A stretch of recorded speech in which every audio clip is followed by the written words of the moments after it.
Well, the mice have struck again. What I'm looking at here is a schematic, and this whole assembly here is the oscillator transformer for this Philco. And what you're seeing right here are a couple of coils, secondaries, that are on this transformer. Of course, there's the primary right there. A couple of secondaries on this transformer. Here is what the transformer looks like physically. It's mounted by a clip at this end, and so the clip mounts on the chassis wall like so. It sticks out perpendicular out of the side of the chassis wall, and at one end of the transformer are a whole bunch of terminals. But what is not as clear in this drawing is that underneath there is a terminal number 6. Well, terminal number 6 wasn't like the rest of these. It basically was a flexible wire that exited the coil and went off to a trimmer capacitor in the chassis. What I was experiencing was I could not get the radio to align properly, and I had noticed a problem when I first did the initial power up, but I wasn't really quite sure what the problem was caused by. I thought perhaps it was alignment itself that was causing it to be difficult to tune on stations, and I would actually get multiple stations at the same time. So I proceeded with the alignment, and I did the IF. The IF really wasn't a problem. The IF was easy to align properly, but then I got to starting to do the oscillator. And when I did the oscillator, I found I couldn't get to hone in on the modulated signal, and I just couldn't pick it out. And when I was trying, I could kind of hear it, but I also heard a bunch of stations overlaid on top of it. When I removed the signal generator signal from the antenna, I still heard a whole bunch of radio stations all at the same time, like 2 or 3. It wouldn't be across the band. It's whenever I would tune on one station, it would always be more than one station. So I knew something was goofy with this oscillator. And I thought I would just go take a look. I knew at least where to start to look, right here in the oscillator. And the way I found this, what really confirmed it is I discovered that when I was trying to adjust the oscillator, this trimmer number 17 had absolutely no effect. So, okay, so here's an issue here. There's something going on here. This trimmer is directly connected to this green wire to switch position A7. So I began to think, okay, I need to find something going on here. Okay, here is the oscillator transformer, and that terminal number 6 actually lies underneath it's right about along the axis here, but underneath where you can't see it. And it originally had a flexible wire that went off to this trimmer right here, which is number 17. Okay, connected right here at this point. What clued me into that fact that flexible wire went here was there were the remnants of that wire sticking off of this, and I did not remove the solder from this terminal here, but the remnants of that wire were sitting here. And so I thought, okay, great. Something's going on, and there should be a wire connecting that terminal 6 either to here or to the band switch directly, which is this terminal right here. This is terminal A7. And there was no wire connecting from this transformer to A7 or from here, or from here to the transformer. So this transformer was not connected to A7, which it needed to be. I removed the clip that mounted this transformer to this metal tab, and I very carefully tilted it out so that I could see underneath it. And sure enough, there was a little nub of a wire and some cloth around it, and it looked like it had been chewed. And so I think the mice chewed it off. So what did I do? I very carefully coil method soldered this blue wire to that terminal number 6. I put the transformer back in place, and I soldered this blue wire to terminal A7 on the band switch.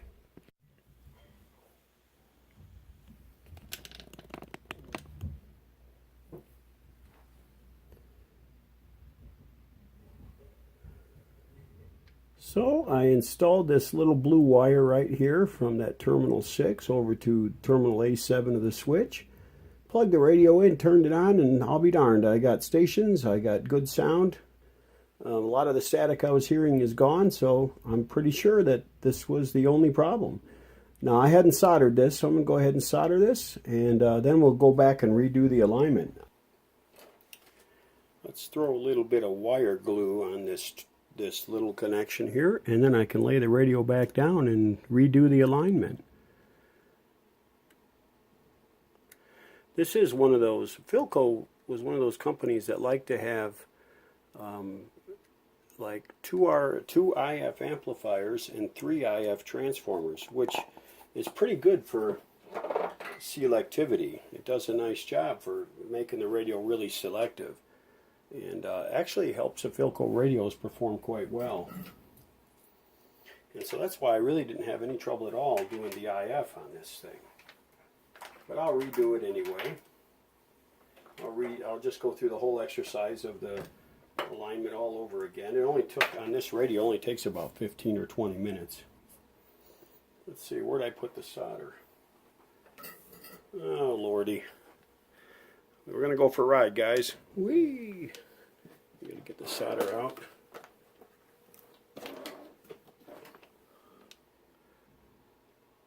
Something like this, I solder at about 700 degrees. I hope you might even think that's too high. I don't know. But when you have old wires in the picture, sometimes you have to go a little bit higher than you like. A little bit on the soldering iron. Let that kind of get on the terminal. And then I heat the terminal from the other side. There we go.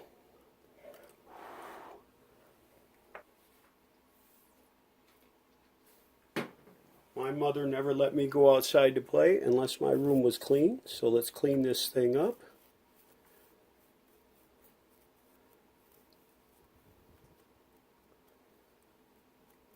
Of course, the Q-tip hairs will get everywhere, but they're not causing any harm. All right. Okay, guys, real quick, there's a worm's eye view of the chassis. I'm getting ready to do the alignment. After I do the alignment, I'm going to call the fella and tell him it's about ready to put back in the cabinet. He'll bring the cabinet to me, and I'll video putting it in the cabinet. So that's about it for this. Alignments are pretty dull. I'm probably going to record a couple bits and pieces of it. But alignments are pretty dull to watch, and they're annoying because you get to sit and listen to the 400 hertz tone for hour after hour. So I'll go ahead and do the alignment, and when I stumble on a couple interesting things, like the 3 RF transformers, I'll go ahead and show that to you. But beyond that, you've seen it all before, and you can see lots of alignments on the tube all the time. So I'll go ahead and get that started. I just wanted to this is probably going to be the last chance really where I show off this part of the chassis. And I just wanted to take a shot at showing you that real quick before I closed it all down. Alright, like I said, I'm getting ready to start the alignment. Here I am set up to do the IF. The IF frequency on this radio is 455 kilocycles. And it got the old ICO signal generator spooled up and ready to go. If you ever stumble on one of these old Philips frequency counters and get a chance to buy one, I recommend it. This thing is a beast. I've had this for years, and it's just tough as nails. It's always done a good job for me. Here are those IF transformers on the chassis. Like I said, it has 3 of them. Here's the first IF transformer right here. And then, of course, there's the first IF amp right down there, okay? And that is a 7B7. That's an IF amp. You see that in a lot of Philco radios. They use the 7B7 for IF. Here's the second IF transformer. There is the second IF amplifier. And then here is the third IF transformer. Then, of course, it goes off to what they call the second detector. Now, something to note on this Philco anyway, and this is probably true of a lot of them, there is only one alignment adjustment on each of these second 2 IF transformers. It's different than a lot of other radios which have one for the primary and one for the secondary. So on this Philco, on the second IF transformer, you have 2 coils coupled, and the coupling is increased with an iron core, and that iron core is a slug that's adjustable. So that's how you change the resonant frequency of that particular transformer. On the third one, you don't have iron core coupling. What you have is a trimmer capacitor. So that's the adjustment on the third IF. On that first IF, you have both. You have a slug coupling the primary and the secondary. Then you also, on the secondary, have a trimmer capacitor. Now on Zenith and most other radios, you have a trimmer cap on both the secondary and the primary, and you do not have that slug coupling the two. So, or helping to couple the two. So I just thought I'd show you that, and it's true on a lot of Philcos. I've seen it on a lot. They have different combinations, but the Philcos are particularly selective radios, and I've always liked that about them. They actually work pretty well because of this, I think. When you go to adjust the oscillator, you start out with the trimmer capacitor right here, number 16. Okay, and that's for the broadcast band. And then you also proceed over here to number 17. Okay, now neither of these capacitors was changing anything when I adjusted them. Actually, 16 seemed to be changing it slightly, but I don't know if it was changing or if it was just me moving in the area as I worked on it. But 17 certainly did nothing. And that's what got me thinking that there was maybe a problem between that oscillator transformer and the band switch. Okay guys, let me show you finally this radio, the last power up on the bench before I put this in the cabinet. I thought I'd show it to you. It's all working great now. It's all aligned. The oscillator alignment the oscillator tuning went perfectly.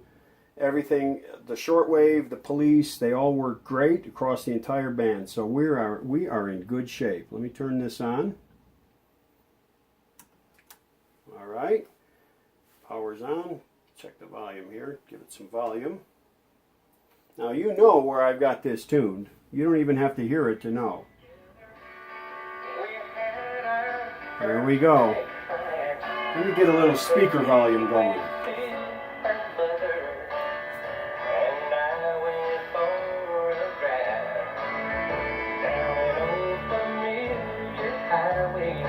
All right, check it out, guys. Let's tune around a bit. No, especially later to went over to Africa to do it. I really was eager to see is how you hit to a faithful star. Talk about money, there's stimulus. and when she crossed Jordan River is that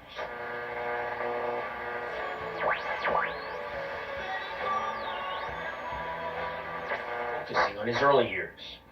That was the focus too, at least initially when we sat down recently at... And we build you the most comfortable mattress you'll ever sleep on. Shipping is free and you have 100 nights to try it out. Go to HelixSleep.com. Alright guys, I have not adjusted these yet. I will show you those once I get a couple of them adjusted. But there you go. Radio's working beautifully. I'm real pleased with it. So I'll be ready to wrap this thing up today.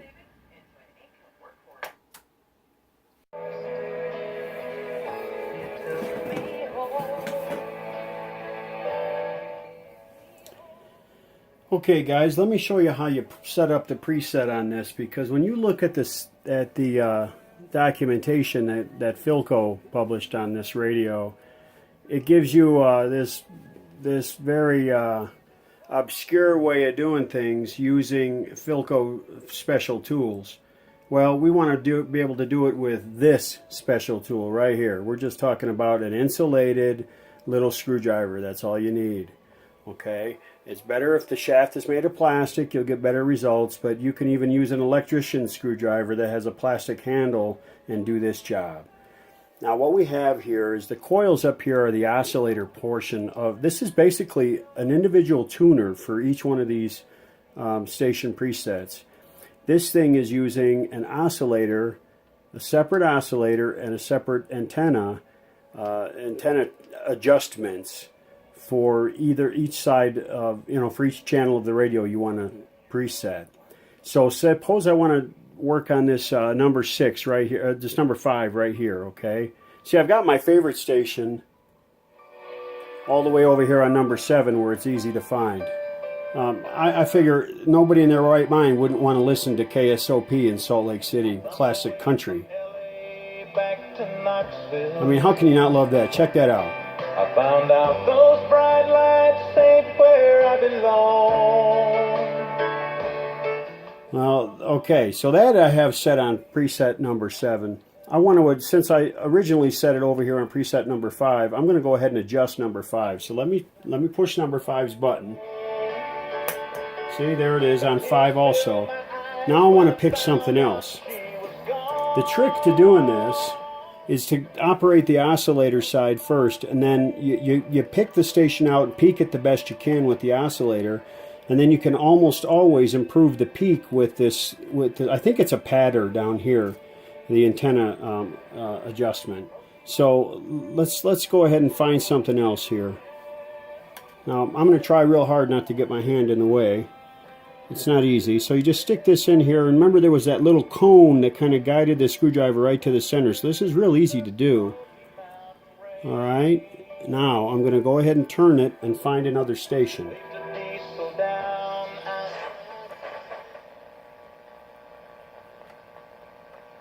Oops, that's at the limit of that one's ability here. Let's move the other way.